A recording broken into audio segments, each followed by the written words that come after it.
पिछले ज़माने का जिक्र है। किसी गांव में एक लोहार और उसका बेटा रहते थे।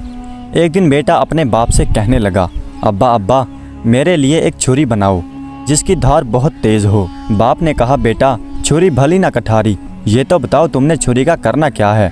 बेटे ने गोल मोल सा जवाब दिया, बस अब्बा मुझे छुरी चाहिए। आखिर बेटे के बेहद इसरार पर बाप ने लोहे की छुरी बना दी। जब बेटे के हाथ में हथियार आ गया तो वो शेर हो गया। लगा बाप को डराने धमकाने कि अब्बा फ़ौरन राजकुमार के महल में जाओ और मेरे लिए राजकुमारी का रिश्ता मांगो, अगर नहीं मांगा तो मैं ये छुरी मारकर तेरा सर तन से जुदा कर दूंगा। लोहार बेचारा ये सुनकर थरथर कांपने लगा। लड़के की आंखों में खून उतरा हुआ था। लोहार उस घड़ी को कोसने लगा जब उसने बेटे को छुरी बनाकर दी थी। अब सोचने लगा कि करूं तो क्या करूं, उधर कुआं इधर खाई। अगर राजा से रिश्ता मांगने गया तो राजा मुझे मार डालेगा और ना गया तो बेटा मुझे मार देगा। आखिर काफ़ी सोच विचार के बाद उसने फैसला किया कि यूं मरने से बेहतर वहां मरना बेहतर है। चलो राजा के पास चलता हूँ, चाहे कत्ल ही क्यों ना हो जाऊँ। बात तो हो जाएगी कि लोहार राजा से रिश्ता मांगने आया था। अपने बेटे के हाथों गुमनामी की मौत मरने से बेहतर है कि राजा के हाथों इज्जत से मशहूर होकर मर जाऊं। एक दिन लोहार हिम्मत करके राजा के पास पहुंचा और वहां जाकर अपने बेटे के लिए राजकुमारी का रिश्ता मांगा। ये सुनकर राजा के तन बदन में आग लग गई कि कमी होकर मेरी बेटी का रिश्ता मांगता है। दिल तो चाहा कि अभी जल्लाद को हुक्म देकर उसका सर तन से जुदा करवा दूं, लेकिन वजीर जरा समझदार था। राजा के कान में सरगोशी करते हुए कहने लगा, महाराज इसे मरवा दिया तो खामखां हंसी मजाक होगी, लोग बात का बतंगड़ बना देंगे, हम किस किस का मुंह बंद करेंगे। अक्लमंदी यही है कि हम किसी तरह से इसे टाल दें, सांप मरे और लाठी भी ना टूटे। हम इससे ऐसा सवाल कर डालते हैं कि जिसका जवाब ये सारी ज़िंदगी भी ढूंढ नहीं पाएगा। अगर गुड़ देने से ये मर जाए तो जहर क्यों दीजिए। उसके बाद वजीर लोहार से मुखातिब होकर बोला, मियाँ लोहार, हम राजकुमारी का रिश्ता तुम्हारे बेटे से करने के लिए तैयार हैं, लेकिन उसके लिए हमारी एक शर्त है कि तुम्हारा बेटा कोई ऐसा काम करे जो आज से पहले ना किसी ने किया हो और ना किसी ने देखा हो। लोहार शर्त सुनकर वापस लौट पड़ा और अपने जिंदा बच जाने पर खुदा का लाख शुक्र अदा किया। घर आकर उसने अपने बेटे को ये बात बताई। दोनों बाप बेटे ने गांव छोड़ने का इरादा किया और इस शर्त को पूरा करने के लिए सफ़र पर रवाना हो गए। चलते चलते एक घने जंगल में पहुँचे। क्या देखते हैं कि एक आदमी शरी यानी शीरस के दरख्त के नीचे बैठा है। जमीन पर चारों तरफ शरी के पीले पीले फूल बिखरे हैं। आदमी ने चूल्हे में अपनी टांग डाल रखी है और पैर में से तड़ातड़ आग के शोले निकल रहे हैं। चूल्हे पर खोलते हुए तेल की कड़ाही रखी है और वो पकोड़े तल तल कर खा रहा है। लोहार और उसके बेटे ने जब ये अजीब मंजर देखा तो वो हैरान हो गए और एक दूसरे से कहने लगे, ये काम तो राजा ने कहीं ना सुना होगा और ना कहीं देखा होगा, चलो यही सीखते हैं। लोहार उस आदमी से मुखातिब होकर बोला, अल्लाह के बंदे, मेरे बेटे को अपना शागिर्द बना लो और उसे भी इस तरह से पकोड़े तलना सिखा दो। वो आदमी लोहार से बोला, मियाँ आगे चले जाओ, आगे मेरा उस्ताद बैठा है, वो तुम्हारे बेटे को शागिर्दी पर रख ले तो रख ले, मुझे शागिर्द बनाने की इजाज़त नहीं है। ये सुनकर दोनों बाप बेटा आगे चले गए। चलते चले जा रहे थे। आगे क्या देखते हैं कि एक बड़ की छांव के नीचे एक आदमी बैठा है और बड़ के चारों तरफ बड़ का फल बिखरा हुआ है। उसने चूल्हे में अपनी टांग डाल रखी है और एड़ी में तड़ातड़ आग के शोले निकल रहे हैं और चूल्हे पर उबलते हुए तेल की कड़ाही रखी है और वो जलेबियां तल तल कर खा रहा है। लोहार और उसके बेटे ने जब ये मंजर देखा तो एक दूसरे से कहने लगे, अरे ये काम तो पिछले काम से भी मुश्किल है, ये काम तो राजा ने ना कहीं देखा होगा और ना कहीं सुना होगा, चलो यही सीखते हैं। लोहार उस आदमी से मुखातिब होकर बोला, अल्लाह के बंदे, मेरे बेटे को भी अपने शागिर्दी में रख ले, इसे भी इस तरह से जलेबियां तलना सिखा दे। उस आदमी ने लोहार से कहा, मियाँ आगे जाओ, आगे मेरा उस्ताद बैठा है, वो तेरे बेटे को शागिर्दी पर रख ले तो रख ले, मुझे शागिर्द बनाने की इजाज़त नहीं है। यह सुनकर दोनों बाप बेटा आगे रवाना हो गए। वो चलते चलते एक और जगह पर पहुँचे जहाँ क्या देखते हैं कि एक आदमी बेरी के पेड़ के नीचे बैठा है। ज़मीन पर बेरी के मीठे मीठे बेर बिखरे पड़े हैं। उसने भी चूल्हे में अपना पैर डाल रखा है और पैर में से तड़ातड़ आग के शोले निकल रहे हैं। चूल्हे पर गन्ने के रस से भरी हुई एक कड़ाही रखी है और वो गुड़ बनाकर खा रहा है। लोहार और उसके बेटे ने जब ये मंजर देखा तो मन ही मन में कहने लगे, अरे ये काम तो पिछले काम से भी ज़्यादा मुश्किल है, ये काम तो राजा ने ना कहीं सुना होगा और ना कहीं देखा होगा, चलो यही सीख लेते हैं। लोहार उस आदमी से मुखातिब होकर बोला, अल्लाह के नेक बंदे, मेरे बेटे को भी अपनी शागिर्दी में रख लो, इसे भी इस तरह से गुड़ बनाना सिखा दो। वो बोला, ठीक है, मैं तेरे बेटे को अपना शागिर्द बना लेता हूँ, इसे अपने पास रख लेता हूँ। ये लो चाबियाँ। वो सामने एक कमरा है, उस कमरे का दरवाज़ा खोलो और अपने बेटे को कमरे में बिठाकर बाहर से दरवाज़ा बंद कर दो। लोहार ने उस आदमी की हिदायत पर अमल किया। जब बेटे को कमरे में बंद करके वापस जाने लगा तो उस आदमी ने लोहार से चाबियां वापस ले ली और लोहार से कहने लगा, अब 1 साल के बाद वापस आना। लोहार चाबियां देकर अपने घर वापस लौट गया। उधर लड़का कमरे में भूखा प्यासा बैठा था, इंतजार कर रहा था कि कोई आए और उसकी मदद करे, लेकिन पूरा दिन गुजर गया और उसकी मदद के लिए कोई ना आया। फिर जब लड़के ने कमरे में चारों तरफ देखा तो उसके रोंगटे खड़े हो गए, खून खुश्क होने लगा। उसके सामने एक खौफनाक नज़ारा था। कमरे के अंदर चारों तरफ इंसानी हड्डियां बिखरी पड़ी थी। लड़के ने सोचा, न जाने मुझसे पहले कितने ही लोग इस मौत के कमरे में अपनी जान दे चुके हैं और मेरा हाल भी उनसे कुछ मुख्तलिफ नहीं होगा। मैं और मेरा बाप उस बाहर बैठे आदमी के धोखे में आ गए। अब मुझे भी इन आदमियों की तरह यहाँ पर एड़ियाँ रगड़ रगड़ कर मरना पड़ेगा। एक रोज़ मेरी भी हड्डियाँ इन हड्डियों की तरह बिखरी पड़ी होंगी। ये सोचकर उसकी आंखों में आंसू आ गए और फूट फूट कर रोने लगा। जब रोने से दिल का गुबार निकल गया तो कमरे में एक कोने में जाकर बैठ गया। दिल ने कहा, जब तक सांस तब तक आस। लड़के ने जमीन पर पड़ी हुई एक बड़ी सी हड्डी उठाई जिसका सिरा छुरी से ज्यादा तेज और तीखा था और दीवार खोदना शुरू कर दी। दीवार से मिट्टी गिरती रही और गिरती रही। आखिर रात दिन की मेहनत रंग लाई। दीवार में इतना बड़ा सुराख हो गया था कि एक आदमी उसमें से निकल सकता है। जब लड़का उसमें से निकलकर दूसरी तरफ गया तो क्या देखता है कि एक और कमरा उसका मुंतजिर है। कमरा खूब सजा हुआ है, कीमती पर्दे लटक रहे हैं। कमरे में बहुत कीमती कालीन बिछा हुआ है। जाली के पर्दे के पीछे सांस लेते हुए किसी बहुत हसीन जिस्म का एहसास होता है। जो ही लोहार के लड़के ने पर्दा सरकाया तो उसकी आंखें खुली की खुली रह गईं। क्या देखता है कि एक गदराए हुए गोरे रंग की मालिक एक बहुत खूबसूरत लड़की बिस्तर पर लेटी हुई सो रही है। जवानी की नींद में सांस लेते हुए उसका जिस्म मुसलसल हरकत में है। करवटों के बायस काले काले लंबे बाल उसके जिस्म से लिपटे हुए हैं। कुछ देर लड़का दीदे फाड़े उसे देखता रहा। उसी दौरान लड़की की आंख खुल गई। पहले तो लड़की अपने कमरे में अजनबी लड़के को देखकर डर गई और लड़का भी घबराया कि खुदा जाने क्या बला है। थोड़ी देर बाद जब दोनों मुत्तमीन हुए तो लड़की ने कहा, कोई बात नहीं, आजा मेरे पास आजा, यहाँ बिस्तर पर बैठ और मुझे बता कि तू कौन है और यहाँ कैसे पहुँचा। यह सुनकर लोहार के लड़के की हिम्मत बढ़ी। उसने अपनी सारी कथा कही। पहले तो लड़की ने उसे कुछ खाने के लिए दिया और फिर कहा, जो आदमी बाहर गुड़ निकाल कर खा रहा है और जिसने तुझे कमरे में बंद किया है वो आदमी मेरा बाप है। मैं भी जादूगरनी हूँ, तू फिक्र न कर, मैं तुझे जादू सिखाऊंगी। लड़की अपने बाप से 2 गुना ज्यादा आगे थी। बाप अगर 14 दर्जे पर था तो बेटी 16 दर्जे पर थी। लड़की ने लोहार के लड़के को जादू सिखाना शुरू कर दिया और उसके अलावा उसे तरह तरह के फल और लजीज खाने खिलाती। अच्छी से अच्छी उसे पोशाक पहनने के लिए देती। इसी तरह से 1 वर्ष गुजर गया, लेकिन लोहार लड़के को लेने के लिए ना आया। उसने सोचा कि जब तक मेरा बेटा कामिल जादूगर नहीं बन जाता उसे लेने के लिए नहीं जाऊंगा। इस तरह वो लड़का साहिरा जादूगरनी से जादू सीखता रहा और एक दिन अपने जादू में माहिर हो गया। 2 वर्ष के बाद लोहार वापस आया। क्या देखता है कि वो आदमी उसी तरह बेरी के दरख्त के नीचे बैठा है। जमीन पर बेरी के मीठे मीठे बेर बिखरे पड़े हैं और उस आदमी ने अपनी टांग चूल्हे में डाल रखी है और पैर में से आग के शोले निकल रहे हैं और वो उसी तरह से गुड़ बनाकर खा रहा है। लोहार ने पूछा, अल्लाह के बंदे, मेरा बेटा कहाँ है? 2 साल पहले मैं उसे तेरी शागिर्दी में छोड़ गया था। वो आदमी कहने लगा, मैं तो 2 साल से यहीं पर बैठा हूँ और गुड़ बनाकर खा रहा हूँ। ना मुझे फुर्सत मिली और ना मैंने वहाँ जाकर देखा। तो अपने हाथ से अपने बेटे को कमरे में बंद करके बाहर से ताला लगा गया था। ये ले कुंजियाँ और अपने बेटे को जाकर देख ले। बाप ने सुना तो उसके चेहरे पर हवाइयाँ उड़ने लगी। एक रंग आता और एक रंग जाता था। ये सोचकर कि 2 साल बाद बेटे की हड्डियां ही मिलें तो मिलें, वरना जिंदा मिलना तो नामुमकिन है। गुड़ खाने के उस शकीन आदमी को दिल में गालियां देता हुआ लोहार दौड़ा दौड़ा उस कमरे की तरफ गया और ताले में चाबी घुमाई। लड़की के कानों में जब चाबी की आवाज़ पड़ी तो लड़के से कहने लगी, अगर मेरा बाप हुआ तो हम दोनों को मार डालेगा और अगर तेरा बाप हुआ तो हम बच जाएंगे। लोहार दरवाज़ा खोलकर अंदर कमरे में गया तो कमरा खाली था। दीवार के सुराख में से गुजरकर जब दूसरे कमरे में पहुंचा तो क्या देखता है, सामने कमरे पर मसेरी पर एक खूबसूरत लड़की और उसका लड़का बैठे हुए हैं। मारने वाले से जान बचाने वाला ज्यादा बड़ा है। अपने बेटे को जिंदा देखकर बाप की जान में जान आई। दौड़कर बेटे को बेअख्तियार सीने से लगा लिया और खुदा का लाख लाख शुक्र अदा किया।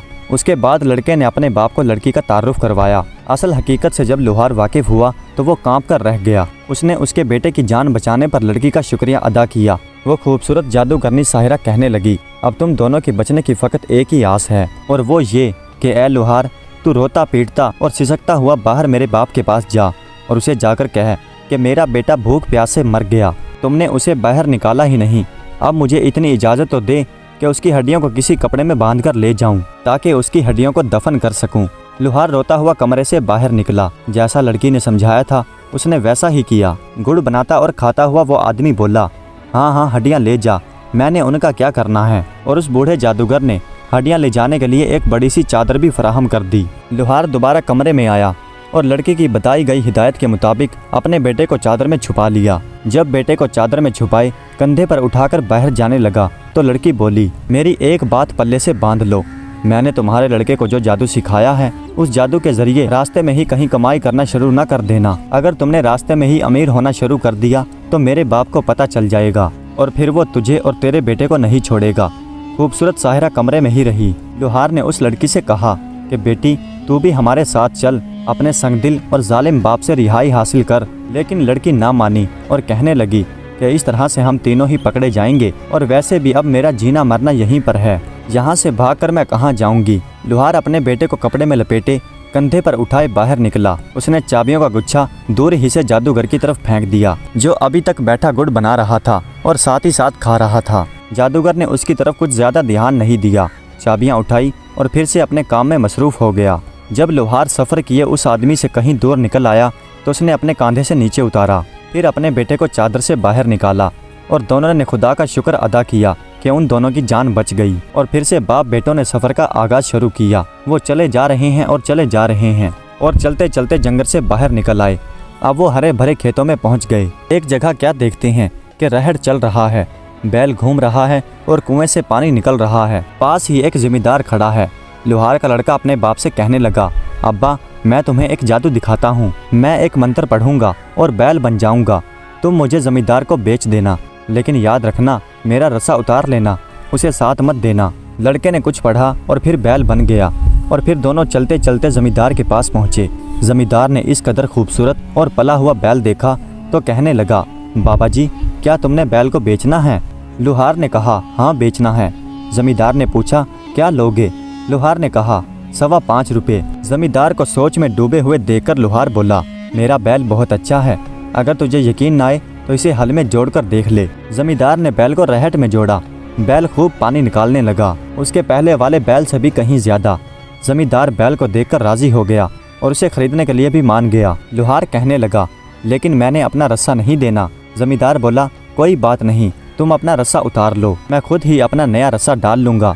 जमींदार ने 5.25 रुपये दिए और वो बैल खरीद लिया। जब लुहार चलते चलते काफ़ी दूर निकल गया तो बैल ने अपना रुख मोड़ा और भाग खड़ा हुआ, सीधा लुहार के पास पहुंचा और वहां जाकर फिर लड़का बन गया। जमींदार बेचारा हाथ में डंडा पकड़े भागा भागा दौड़ा दौड़ा और हाँफता हुआ लुहार के पास आया और कहने लगा, बाबा तुमने मेरा बैल तो नहीं देखा? लुहार बोला, बैल तो मैं अभी अभी तुम्हारे हवाले करके आया हूँ, बैल कहाँ है? बेचारे जमींदार के वहमो ख्याल में भी नहीं आ सकता था कि उस बूढ़े लुहार के साथ जो लड़का जा रहा है वही उसका भागा हुआ बैल है। जमींदार वापस लौट गया। लुहार और उसके लड़के ने लड़की की दी गई हिदायत पर अमल नहीं किया और रास्ते ही में कमाई करना शुरू कर दी। अब रास्ते ही में उन्हें उसका खामियाजा भुगतना पड़ा। बूढ़े जादूगर को पता चल गया कि लुहार का लड़का जिंदा है और मेरी कैद से फरार हो चुका है। मेरी अपनी बेटी ने उसे मुकम्मल जादू सिखा दिया है। वाकई ही घर का भेदी लंका ढाता है। जादूगर ने एक बूढ़े आदमी का भेष धारा और उनसे पहले ही आगे रास्ते में आकर बैठ गया।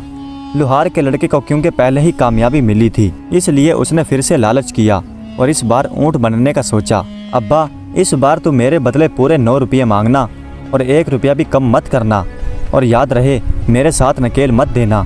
इतना कहकर लड़के ने मंत्र पढ़ा और ऊँट बन गया। लुहार उस ऊँट का रस्सा पकड़े पकड़े चलता चलता उस जादूगर के पास पहुँच गया, जो फकीर का भेष बदले उनका इंतजार कर रहा था। फकीर ने लुहार से पूछा, बाबा जी क्या ऊँट बेचना है? फकीर ने लुहार के दिल की कही थी। उसने खुश होकर कहा, हाँ बेचना है। फकीर ने कहा, क्या लोगे? लुहार ने कहा, 9 रुपये। फकीर ने फ़ौरन 9 रुपये निकाले और लुहार की हथेली पर रख दिए। अब लुहार को याद आया और बोला, मैंने ऊँट के साथ नकेल नहीं देनी। फकीर भी जादूगर था और राजदार था, नकेल के भेद और अहमियत से वाकिफ़ था और बोला, मैंने तुम्हें मुँह मांगी कीमत दी है और नकेल ऊँट के साथ ही खरीदा है, इसलिए नकेल तो तुम्हें देनी पड़ेगी। गर्ज उनके बीच इतनी बहस और इतनी तूतू मैमे हुई कि राह चलते मुसाफिर रुक गए और इर्द गिर्द खेतों में काम करते हुए किसान भागे भागे आए और वहां पर जमा हो गए। फकीर ने लोगों से मुखातिब होते हुए कहा, लोगों, खुदा लगती कहो, क्या तुमने आज तक ये सुना है कि कोई जानवर बिक जाए और बेचने वाला जानवर बेचने के बाद उसके गले से रस्सा उतार ले? देखो देखो, ये आदमी मुझे पूरी कीमत पर ऊँट बेचने के बाद ये नकेल वापस लेने पर झगड़ा कर रहा है। फ़कीर की बात में वजन था। जब लोगों ने देखा कि ये तू मैं नकेल के लिए हो रही है तो सबने लुहार को झूठा किया। इतने लोगों के आगे लुहार की पेश न गई। उसे ना चाहते हुए भी ऊँट के साथ फ़कीर के हवाले वो नकेल करनी पड़ी। फ़कीर जो जादूगर था और नकेल की हकीकत से वाकिफ था, खुशी के मारे उछलने लगा। लड़का अब जादूगर के कब्जे में था, क्योंकि अब नकेल जादूगर के हाथ में थी और इसलिए उसके लिए अब ये मुमकिन ना था कि वो पहले की तरह आज़ाद होकर वहाँ से भाग जाए। लेकिन लड़का भी अब आम लड़का नहीं था। 2 साल जादूगरने की लड़की की शागिर्दी में रहने के बाद एक कामिल जादूगर बन चुका था। उसने मंत्र पढ़ा और कबूतर बनकर उड़ गया। जादूगर के हाथ में नकेल का दूसरा सिरा फट से नीचे गिर गया।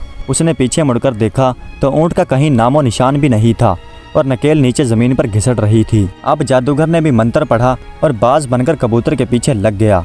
लेकिन लड़का भी कुछ कम नहीं था। शेर को सवा शेर। कबूतर ने जब नीचे झुककर देखा, गांव की कुछ औरतें झुकी हुई छप्पड़ में से हाथ भर भरकर काली स्याह चिकनी मिट्टी निकाल रही हैं ताकि अपने कच्चे घरों और फर्शों पर पोछा लगा सकें। इससे पहले कि बाज कबूतर को पकड़ता, लड़का मंत्र पढ़कर मेंढक बनकर छप्पड़ में जा गिरा। ये देखकर बूढ़ा जादूगर बगला बन गया, छप्पड़ में उतरा और चूंचे मार मार कर मेंढक को तलाश करने लगा। एक गाँव की खूबसूरत गोरी लड़की भी अपने लंबे लंबे हाथों से मिट्टी निकाल रही थी। लड़के ने फिर से मंत्र पढ़ा और मेंढक से छल्ला बनकर लड़की की उंगली में चला गया। बगला भगत यानी जादूगर अब उसकी छोटी उंगली से छल्ला निकालने से तो रहा।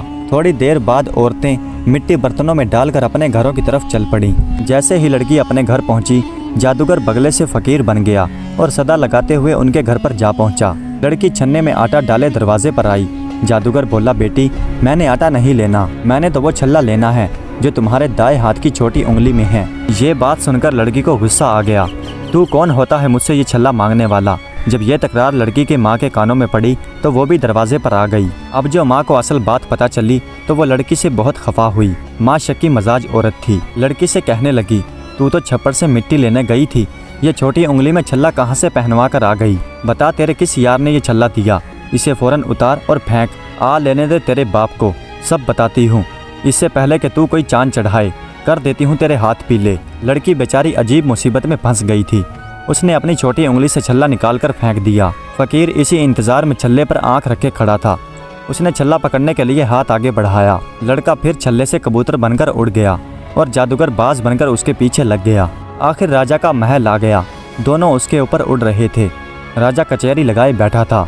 इससे पहले कि बाज कबूतर को पकड़ता, लड़का कबूतर से सोने की तार बन गया और बादशाह के ताज में जाकर गिर गया कि यहाँ से तो बाज मुझे नहीं निकाल सकेगा।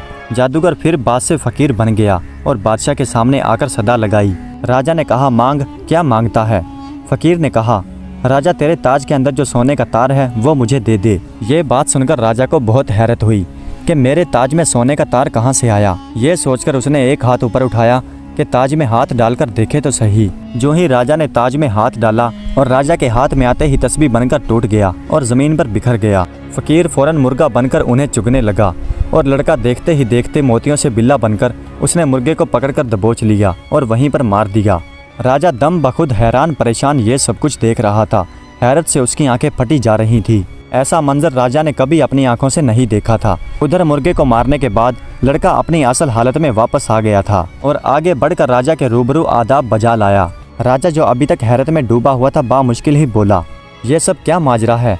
लड़के ने कहा, महाराज बताइए, क्या आज से पहले आपने ये सब देखा या सुना? राजा हैरत से मुंह में उंगलियां दबाए हुए बोला, नहीं, कभी नहीं। इस पर लड़के ने कहा, महाराज, आप अपना मुआहदा याद कीजिए जो आपने मेरे बाप से किया था। मैं उसी लोहार का लड़का हूँ। मैंने भरी कचहरी में इतने लोगों के सामने आपकी शर्त पूरी कर दी है। अब आप अपना वादा पूरा कीजिए और मुझे राजकुमारी का रिश्ता दीजिए। राजा के पास अब कोई रास्ता नहीं रहा था। उसे मजबूरन हाँ करना पड़ी और अपनी बेटी का रिश्ता उसे देना पड़ा। चंद रोज बाद लोहार अपने लड़के को सजाए घोड़ी पर बिठाए बारात लेकर राजा के महल में आ गया। धूमधाम से शादी हुई। लोहार का लड़का बादशाह का दामाद बन गया। क्योंकि राजा का कोई बेटा नहीं था, इसलिए राजा ने लोहार के बेटे को ही अपना वलीअहद बना लिया। चंद सालों बाद जब राजा मर गया तो लोहार का लड़का तख्त पर बैठा और निहायत आन बान से हुकूमत करने लगा। प्यारे दोस्तों, उम्मीद करता हूँ कि आज की ये वीडियो आपको पसंद आई होगी। अगर वीडियो अच्छी लगी हो तो कमेंट्स में अपनी राय का इजहार ज़रूर कीजिएगा। हमारे चैनल को सब्सक्राइब कर दीजिएगा। वीडियो देखने का बहुत बहुत शुक्रिया।